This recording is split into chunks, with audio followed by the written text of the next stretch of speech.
Welcome back to another episode of Building My Studio Desk. As you can see, I've patched up a bunch of the holes and the imperfections in the plywood. I use Auto Bondo to do this. It's a great product when you're doing woodworking. It dries quick, so you don't have to wait too long. And because it's designed to stick to metal, it does really, really well on wood, and it fills in all the imperfections, and it's quick, it's easy, and you'll never see it once we paint this thing. This is just kind of the first part. I end up doing multiple layers to get it to really look good. But you can see where it is there.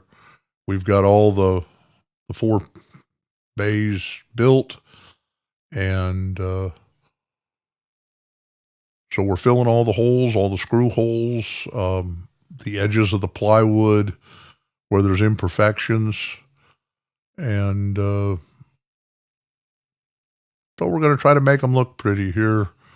You can see mixing it up. It works really good if you've got a piece of glass or a thick plexiglass to work on, because once it sets up, it's no good, and you've got to get rid of it. You can't mix more into it, so you can scrape everything off of the glass. That's the hardener that's put in it. The big trick with this stuff is to just make sure it's mixed very, very well. You've got gray and red, so it's going to turn pink, and you don't want to see any gray left in it. If there's gray in it, that means there's no hardener in it, and the hardener won't set that up. So then you've got a real mess on your hands. Depending on how much catalyst you put in, is how quickly it sets up. I tend to use quite a bit. I want it to set up quick so that I can keep moving. So sit back here and you can watch me fill all the bad gaps and all the imperfections. There we're getting the screw holes down at the bottom. Like I said, I find it really takes 2 coats to get everything filled properly, and make it look good once it's sanded down. Sometimes it even takes 3.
There's an absolute ton of work to do on these because of the poor quality of the plywood that I used.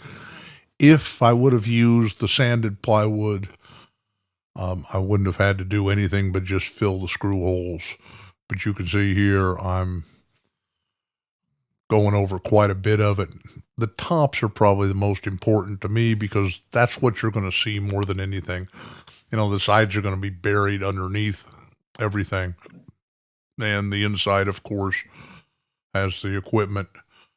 And here's my buddy coming out and getting right in the way of the camera so that you can't see what I'm doing. He didn't realize that the camera was running.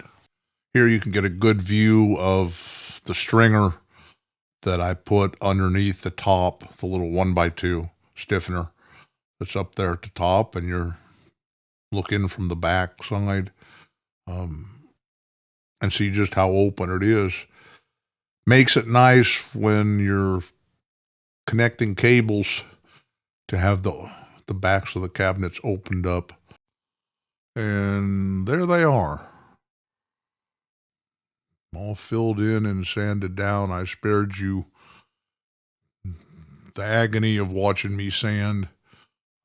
If you notice, 2 of the cabinets have arms that come out in the front and 2 of them don't. I don't know if I mentioned it before, but the 2 with the arms will be supporting the desktop that I'm going to do a 2x12 across the front and on those first 2. And then the other 2 will just be flat and brought forward. You'll see it when it all goes together. So there they are, all sanded and ready to start painting. I will not bore you with the painting either, but I used a black deck enamel. It was excellent paint and very durable. 1 coat of primer and 1 coat of black paint gave me a really nice finishing on everything. Now you can see here the board, the 3/4 inch plywood back there that my mixer is going to be sitting on, and the first part of the desktop that goes around, and here's all the junk sitting there waiting to be installed. What a mess. Unfortunately, I didn't have any place that I could move everything out of the room, so everything kind of got pushed into the one corner. And there it is, pretty well set up. You can see the monitors up. Speakers are up, 2 different types of speakers. My Atom Audio A8Vs, and then a set of Bose 301s. So I can switch back and forth, and you can see I'm starting to put all the equipment in the racks, and you can see the desktop, how it worked out, and the rest in front of the mixer worked out really well. I'm very happy with it. Of course, I'm just getting started putting things in, and everything got moved around. We'll do a full studio tour in another video, and I'll show you exactly how everything goes together. There's some of the cables that hook everything up. It was a disaster. It took forever to get all the cabling connected. Owned most of the cabling already, but I had some issues, and as you'll see down the road, I had to move some of the equipment around simply because the cables weren't long enough. Here it is. You can see the drawer underneath for my MIDI controller. You can see my drum machine installed over on the left, and my monitor. I ended up changing monitors. This was an older 42-inch TV, and it just wasn't sharp enough. So I found a 43-inch Samsung. They call it a monitor, but it's a TV. It's just better resolution and worked very, very well. And that's what I'm using now as I'm doing all this. You can see the equipment's been moved down to where it's going to live. Yeah, but I was continuously putting stuff in, taking it out to get everything hooked up. I still don't have everything hooked up, but we're getting close. I kind of ran out of money to buy cables, and the things that are left are really not that important. So you can see trying to weave all the cables up. The worst part about this is I designed the desk for what I needed and how I wanted to work, and it's actually too big for the room. And I ended up with about a foot between the back of the cabinets and the wall on each side and in the front. So it's almost impossible for me to crawl back behind this equipment. Hopefully one day I'll get a bigger room and I'll have this desk set up like it really needs to be, where you can get behind and to get everything hooked up. But the way it's designed, once everything's hooked up, everything goes through patch bays, so there's really no need to crawl behind it on any continuous basis. Although right now I'm still in the process of tweaking and changing things based on my workflow. So now we're going to go over and check all the sound modules. That's my MIDI interface down there at the bottom. USB into the computer, 8 channels in, 8 channels out. I don't really use the MIDI ins off of that. I'm just doing MIDI outs because I use my keyboard controller to play the synths and the keyboards, and then patch out of the audio on each keyboard back into the patch bay and then into my desk or my DAW. So just making sure all the power works to everything. What a job. It was an absolutely crazy job to get everything hooked up. So many cables. It took me probably a week to get all this stuff hooked up, and I still honestly haven't checked it all. The things that I use all the time, I've got, they're working great. Some of the other things I just haven't messed with yet. It just takes a lot of time. So sit back and enjoy.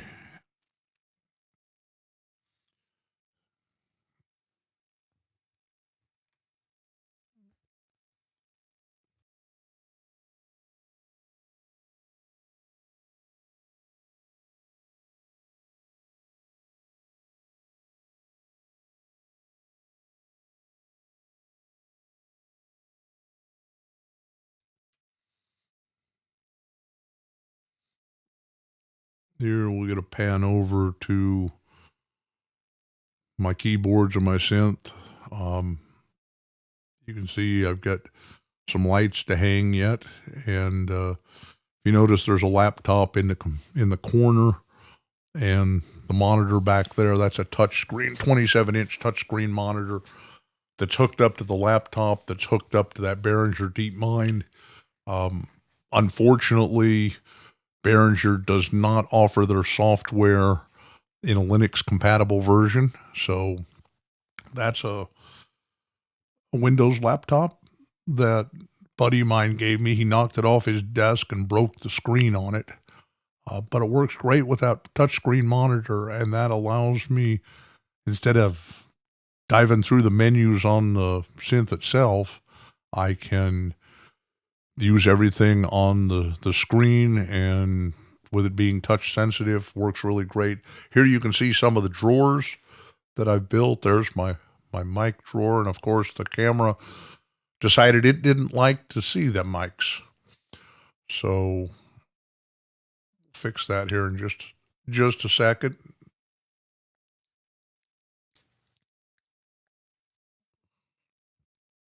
There we go. You can see the mic drawer. I used PVC pipe in the drawer with foam on the bottom, so all my mics stay upright and are easy to get to.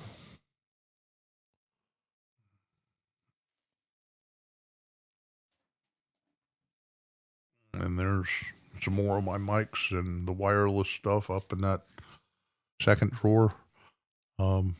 I did end up putting handles on these. Later on, if you look over to the right, there's some amps down there. My 2 live sound amps that aren't hooked up to anything, and then there's an Alesis studio amp that's hooked up to the Bose 301s. Here's the right-hand side of the desk, as you can see. 4 patch bays at the top, and then mic pre's under that, and then my interface under that, and then the power conditioner at the bottom, and then at the far right, I've got 4 Alesis compressors and gates. One I've modified and upgraded. The other ones I have the parts and just haven't got to it yet. And then under that is an Art preamp. And then under that is a stereo equalizer. Typically use that on the master out. What can I say? I like outboard equipment, even though you don't really need it. It's more like just things you like to have. I don't know about you, but I love physical knobs and buttons and meters rather than using plugins in the computer. So that's why I have all this stuff. Nothing insanely expensive, but quality stuff that gets the job done. I know a lot of people hate on those old Alesis 3630s, but I typically use them just for drums. And I like the gates and the compression before I record. Although a recent upgrade with my DAW gives me all that capability natively inside of each strip on the DAW. So don't know how much I'll use those, but old habits die hard. So now I've got to crawl down in and do some stuff on this side. So let's skip ahead a little bit. And here we are. You get to see me laying on my back trying to plug things in. Would have been so much easier if I could have got behind these things. It was a real pain plugging stuff in, some from the front, pulling each piece out individually, and now I'm plugging all the power in. It was just a pain in the rear to get all this plugged in. But it's got to be done. So here we are. Okay, so more stuff plugged in, and EQ works, and there's the compressors coming online.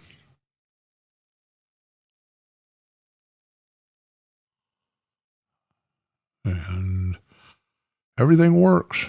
Yay! Now we just got to test and make sure everything works into the patch bays and back out. Like I said, I still haven't done that yet. I've been lazy trying to get these videos finished up and get the studio finished up. I'm still in the process of building some shelves, go back in my cubby hole to hold all my albums and some other things. It's tough when you have to balance this along with having a real job. You don't get a lot of time, especially when you're married. My wife's pretty patient with all this, though. She knows I enjoy it, but it still eats up a lot of time.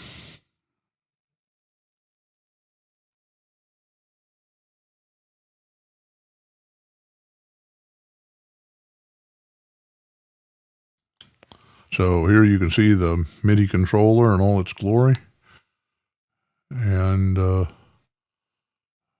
my Mackie mixer, and that about does it. Here's a picture of the full studio as it stood a few weeks ago. Thanks for tuning in, and we'll catch you on the next one. Have a great day.